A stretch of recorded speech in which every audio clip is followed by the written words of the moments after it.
Hi Virgo, welcome to your week ahead horoscope with me, Raphael from Reydiant Reality. It's an absolute pleasure to have you. Thank you so much for being here. Thank you so much for joining me. If you haven't already, please don't forget to like, share and hit that subscribe button if you should so choose. If you are already a continued subby, thank you so much for all of your support. It truly means the world. With that said, if you would like to book a personal tarot reading with me, you can do so on the website addressed below. And before we start, as always, I would like to bless all of my decks of cards with all forms of love, light, peace, prosperity and abundance, and I pray that the messages that come through are ultimately clear and concise and they help you on your path to your highest vibrational good. So let's have a look, see what the week ahead has in store for you. What are you removing, releasing, or letting go of from your life path this week? What is it that you're phasing out? The Devil card, right?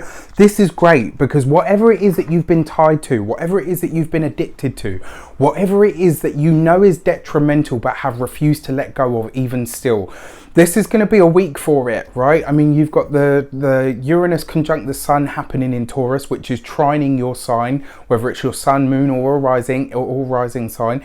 It is trining you in some way, shape, or form. The fact that you've got the Devil card means that this week you have the power, you have the strength to let go of something, whatever it is that you've held onto through fear.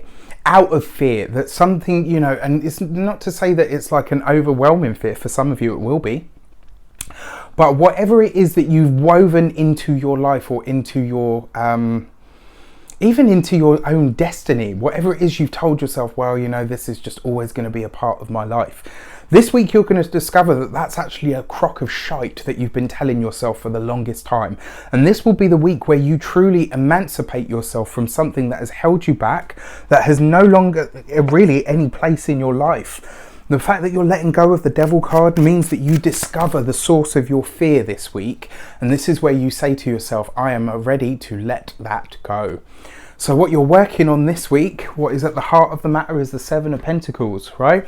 Seven of Pentacles is a great card because it means that you're getting clear on where you're investing your time, your resources, your money, your internal spaces, you know, this, and when you're letting go of something that the Devil, when you let go of fear, when you really release yourself of fear, you, especially when it comes to, you know, things to do with life and time and all of that sort of stuff, when you release that fear, you no longer get stressed or worried about how long something is going to take to bring into actuality.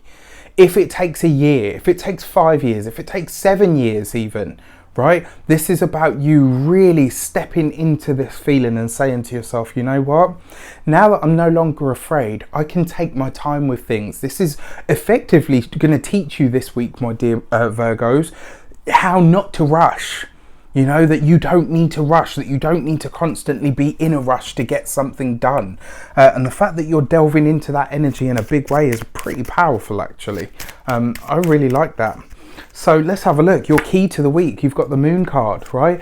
So this is interesting because the key to the week in the Moon card is basically saying that you will in some way, shape or form be glancing over the past. Now you can use this in two ways. One, you can let it overwhelm you and say, oh, I've wasted so much time holding on to this thing that I've been afraid of. Or you can look at what preceded that deep-rooted fear that kept you held back in some way, shape or form.